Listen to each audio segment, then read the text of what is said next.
Hey, bonjour à tous. Bonjour Alléluia. à tous. Au nom puissant de Jésus, notre Sauveur, le merveilleux, le Tout-Puissant, Amen. celui en qui nous avons placé notre foi et notre confiance, celui qui vit d'éternité en éternité et celui qui vient bientôt pour nous chercher. Oui, Amen. il est parti, mais il reviendra un jour. Oui, Jésus Alléluia. reviendra un jour.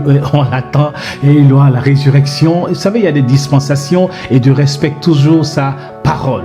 Eh bien, bienvenue sur notre chaîne. Amen. Eh bien, la chaîne Emmanuel Kwaku TV. Eh bien, allez cliquer, liker. Nous sommes sur YouTube, nous sommes sur Facebook, nous sommes sur TikTok, Instagram et nous avons plein de vidéos sur, n'est-ce pas, sur toutes ces plateformes. Et vous pouvez aller écouter différents sujets et cela peut vous édifier, vous exhorter, vous encourager dans votre marche avec le Seigneur Jésus.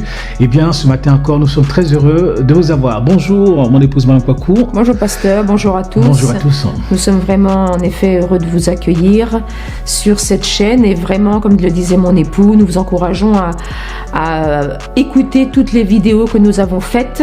Ça Amen. pourra vraiment vous aider, vous édifier, passer du temps, méditer la parole et que le Seigneur vraiment vous bénisse au travers de ces messages. Amen. Amen.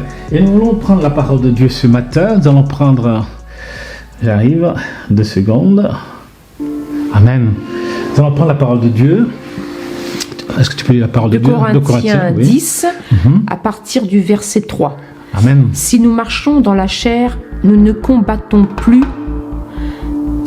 pas selon la chair, car les armes avec lesquelles nous combattons ne sont pas charnelles, mais elles sont puissantes. Les armes avec lesquelles nous combattons ne sont pas charnelles, mais elles sont puissantes. Alléluia. Amen. Et aujourd'hui, le titre de mon message aujourd'hui, c'est les armes spirituelles contre les armes charnelles. Parce que des fois, on parle beaucoup des armes spirituelles, mais on ne parle pas des armes charnelles. S'il y a des armes spirituelles, c'est qu'il y a des armes charnelles. S'il y a le Saint-Esprit, c'est qu'il y a des mauvais esprits. S'il y a des hommes qui sont bons, c'est qu'il y a des hommes qui sont méchants. Il y a toujours l'opposé, c'est comme ça. Et aujourd'hui, nous voulons parler des armes spirituelles contre les armes charnelles. Parce que des fois, quand on pense toujours aux armes spirituelles, on pense toujours au diable. Mais des fois, les hommes utilisent des armes charnelles. Tu vois, dans notre monde, aujourd'hui, les gens prêchent l'évangile avec des armes charnelles. Alors que les armes charnelles ne peuvent pas convertir quelqu'un. C'est ce qu'il dit Paul, il dit nous renversons tout raisonnement. Exactement. Les raisonnements. Nous renversons tous les raisonnements avec la parole de Dieu, avec les armes de Dieu. Amen. Alléluia. Aujourd'hui, dans les églises, qu'est-ce qu'on voit? Des armes charnelles. La concurrence, l'arrogance, le manque d'humilité, le m'as-tu vu, l'intelligence humaine, la connaissance humaine, la sagesse humaine. J'ai un doctorat en théologie. De développement personnel. De développement personnel. Ça, ce sont des âmes charnelles. Et ces âmes charnelles ne pourront jamais renverser l'incrédulité. Exactement. Les maladies. L'incrédulité. Les cœurs brisés. Les cœurs brisés, exactement. Et toutes ces âmes, ce sont des âmes charnelles. Ces âmes ne pourront jamais transformer même une mouche. Mais oui, ces âmes ne peuvent même pas transformer notre petit chat. Ça ne peut pas transformer. Seules les âmes spirituelles. Amen. Il y a l'esprit humain, mais il y a l'esprit de Dieu. Il y a confrontation. Il y a confrontation. Tu sais, Madame Kwaku, quand Dieu a créé l'homme, c'était l'esprit qu'il a mis en lui, c'était cet esprit qui dominait. Oui. Mais quand l'homme est tombé, la chair et l'âme ont pris la place. Donc aujourd'hui, lorsque le Seigneur est venu, nous a redonné notre place, c'est-à-dire que l'Esprit de Dieu est venu en nous. Donc aujourd'hui, en nous, il y a un combat terrible. C'est-à-dire la chair et l'âme font le combat à l'esprit, la nouvelle personne qui est née en nous. Avant, c'était l'esprit qui disait, il faut faire ça. C'est pas la chair ni l'âme. Mais depuis que l'homme est tombé, c'est la chair et l'âme qui décident. Aujourd'hui, dans le monde, ceux qui ne connaissent pas Jésus, c'est la chair et l'âme qui décident. Ce n'est ni l'esprit, parce que l'esprit est mort. L'esprit est mort. Mais lorsque nous venons en Jésus-Christ, Dieu met son esprit en nous et nous devenons de nouvelles personnes. Amen. Et ainsi, c'est l'esprit qui décide. Ce n'est plus la chair ni l'âme qui décide. Et ainsi, nous pouvons prendre les armes spirituelles parce que la chair Et l'âme ne peut pas prendre n'est-ce pas, des armes spirituelles pour combattre. Ça, c'est ce qui devrait être vu. Oui. C'est ce qui devrait être vu, pasteur. Exactement. Mais souvent, ce que l'on voit, c'est que même un chrétien, depuis de longues années de conversion, il a encore les raisonnements du village. Bien sûr. Il a encore les raisonnements de la tradition. Il met les raisonnements de la tradition de ses pères au-dessus de la parole de Dieu. Il met on pourrait dire aussi des raisonnements philosophiques qu'il a appris dans l'école, qu'il a appris dans ses études supérieures, des raisonnements de sagesse humaine ou des raisonnements de son environnement, de l'éducation qu'il a reçue. Et il y a comme tu disais, il y a une confrontation entre la parole de Dieu et ses raisonnements humains. Mais il ne faut pas qu'il en soit ainsi, frères et sœurs, dans l'Église. Il faut que la parole de Dieu, si on veut vivre heureux dans la paix et dans la joie, il faut que la parole de Dieu supplante, surpasse et soumette tous les raisonnements que nous pouvons avoir dans le nom de Jésus. Amen. Alléluia. Nous allons lire aussi 1 Corinthiens 2, de 1 à 5. Vous savez, quand Paul est arrivé chez les Athéniens attendaient à recevoir quelqu'un de très éloquent, quelqu'un qui était un érudit, quelqu'un qui avait une connaissance philosophique. Mais Paul va dire, c'est vrai qu'à Athènes, Paul a échoué en parenthèse, ils n'ont pas voulu écouter Paul. Non. Parce qu'ils s'attendaient, parce que les Grecs étaient des philosophes, ils aimaient la philosophie, les discoureurs, tout ça, dans les arènes, il fallait discourir, et puis... Mais Paul dit que je ne suis pas venu avec vous, je ne suis pas venu vers vous avec des discours persuasifs de la connaissance humaine ou de l'intelligence humaine, mais avec la puissance de Dieu. On peut le voir dans la parole de Dieu. Amen. Et ma parole, 1 Corinthiens 2, verset 1 à 5. Tu veux qu'on lise tout ça ou juste et ma parole et ma prédication ne reposaient pas? On va lire à partir du verset 1, s'il te plaît. À partir du verset 1, d'accord. Pour moi, frère, lorsque je suis allé chez vous, ce n'est pas avec une supériorité de langage, on va s'arrêter là pour le moment. De sagesse. On va s'arrêter là, et puis après on va continuer. Paul dit, quand je suis allé vers vous, ce n'est pas avec une supériorité de langage. Tu comprends? Paul dit, je viens avec humilité. Parce que les âmes spirituelles n'aiment pas l'orgueil. Les âmes spirituelles n'aiment pas l'arrogance. Parce que sinon, toi, tu vas te donner la première place. Mais les âmes spirituelles, pour combattre, ils aiment l'humilité. Pour combattre. Il dit, c'est pas avec une supériorité d'esprit que je suis allé vers vous. Tu comprends? Parce que ces gens-là, ils avaient toujours vu des gens qui viennent avec une supériorité d'esprit. Parce que ces gens qui venaient vers eux combattaient avec des âmes charnelles. Est-ce que tu comprends? Mais Paul dit non, non, non. Moi, je suis venu vers vous avec humilité. Je pense qu'il y avait là un combat qui s'est engagé. Un combat spirituel. Et on allait voir qui allait gagner. Mais gloire à Dieu, c'est Jésus qui a gagné. Amen. Il y avait là les âmes charnelles et il y avait là les âmes spirituelles qui devaient se confronter. Et on va lire la suite. Ce n'est pas avec une supériorité de langage ou de sagesse que je suis allé vous annoncer les témoignages de Dieu. Car je n'ai pas eu la pensée de savoir parmi vous autre chose que Jésus-Christ et Jésus-Christ crucifié. Il dit, je n'ai pas eu la pensée de savoir parmi autre chose philosophique, je ne sais pas quoi, d'introduction, développement. Non. Mais il dit, je voulais simplement savoir que Jésus-Christ crucifié. Crucifié. Je ne vais pas m'étendre sur votre philosophie parce que votre philosophie m'apporte rien. Paul avait une connaissance philosophique. Paul était un érudit.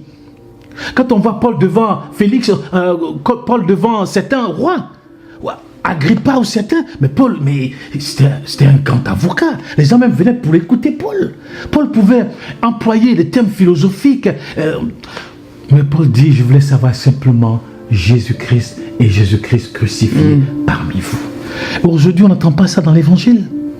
On entend les gens qui racontent leur vie. J'ai pris l'avion, je suis allé à New York, je suis allé à Tahiti, je suis allé à tel endroit. Mais ça ne peut pas changer les gens. Regardez ma grosse voiture, maintenant j'ai la plus grosse voiture, j'ai la plus grosse maison, regardez, j'ai un Winston, j'ai ceci, j'ai une church, j'ai ceci, regardez ma veste, elle est griffée.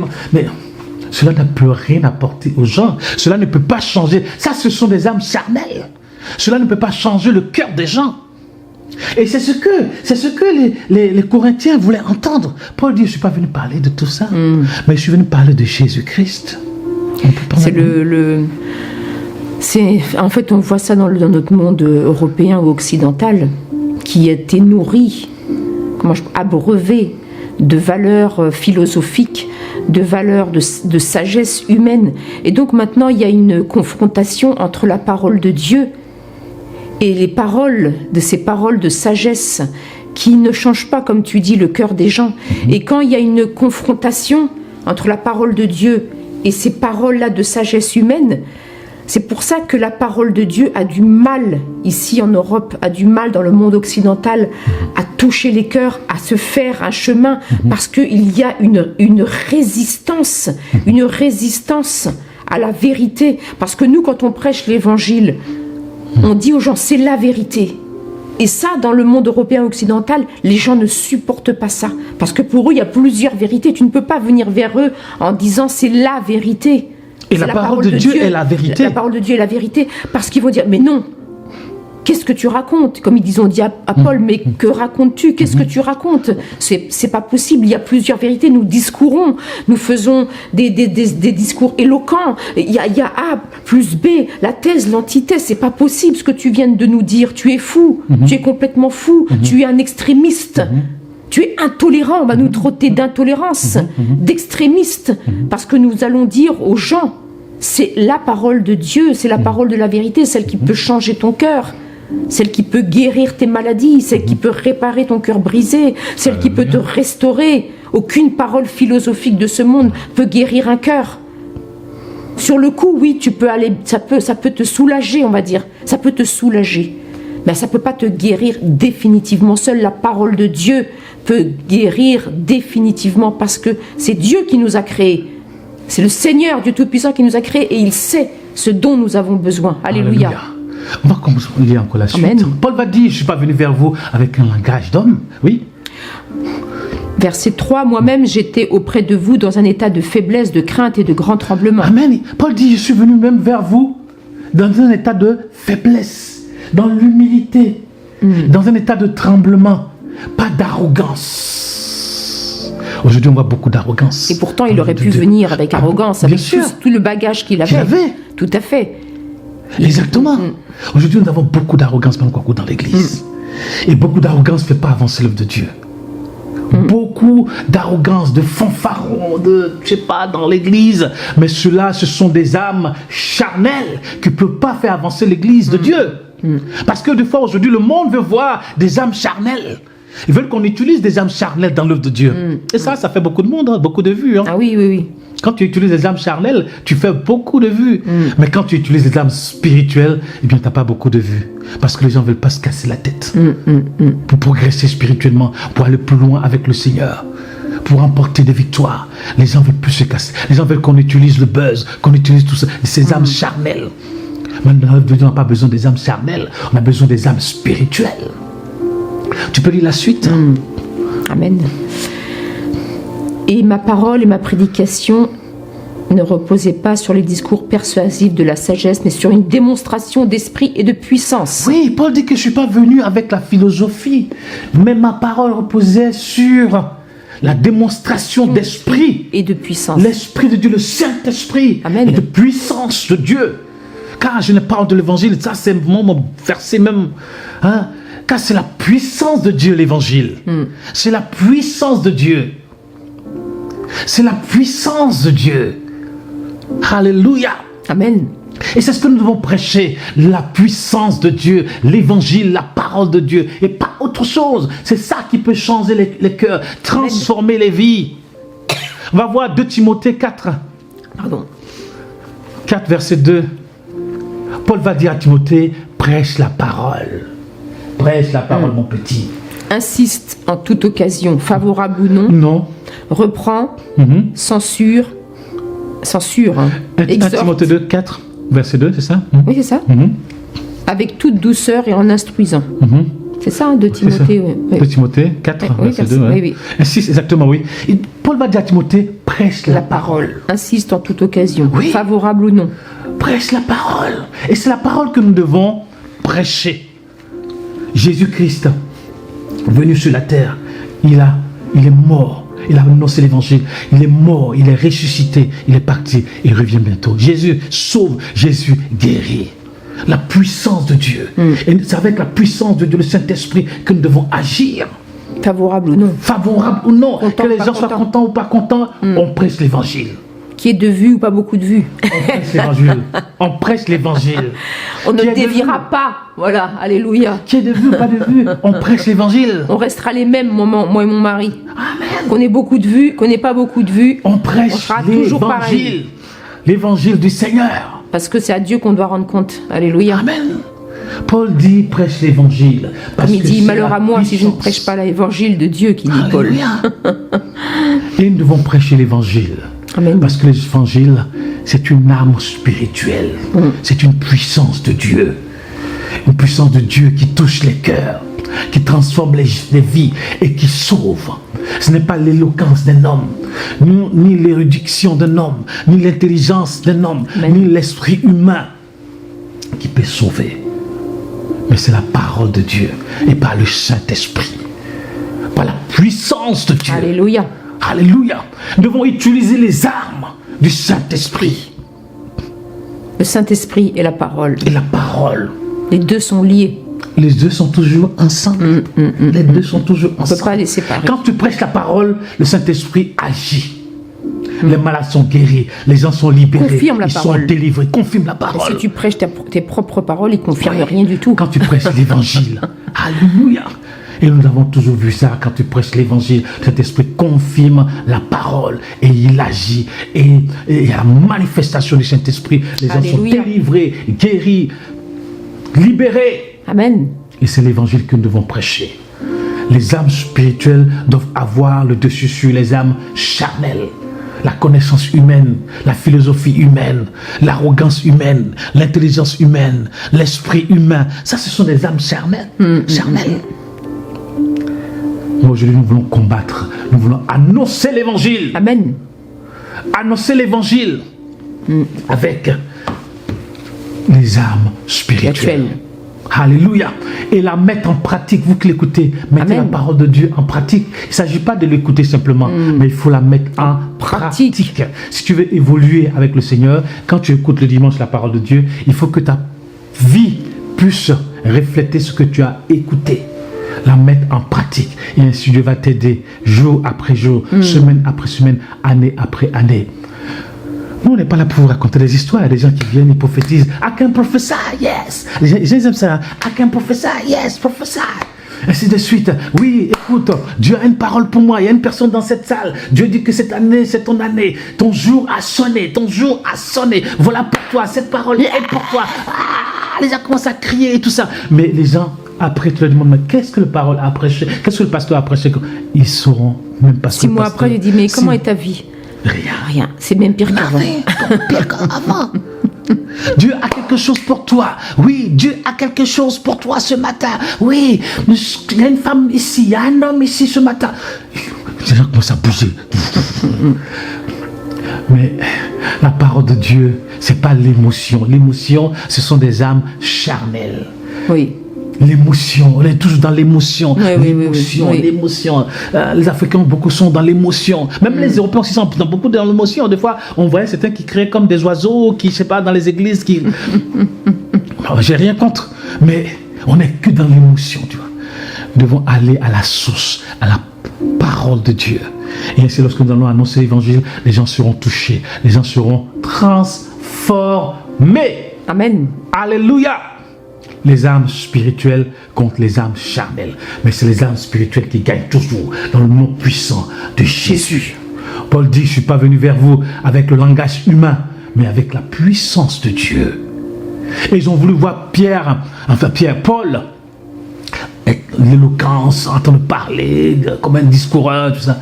Donc Paul dit, je suis venu avec la puissance de Dieu, afin que vous soyez changés, afin que vous soyez transformés, afin de connaître Jésus-Christ le merveilleux, le glorieux. Que Dieu vous bénisse. Amen. Nous sommes très heureux de partager la parole de Dieu avec vous. Tous les dimanches, c'est pour nous une joie de pouvoir, n'est-ce pas, prendre la parole et s'édifier ensemble, s'encourager Merci ensemble. Pour ceux qui nous sont Merci fidèles. pour ceux qui nous sont fidèles, pour ceux qui nous Merci, suivent. que le Seigneur vous bénisse. Amen. Que Dieu vous Alléluia. bénisse. Alléluia. Amen. Bonne semaine dans le Bonne Seigneur. semaine dans le Seigneur, au nom puissant de Jésus, notre Sauveur. Amen. Amen. Merci Seigneur.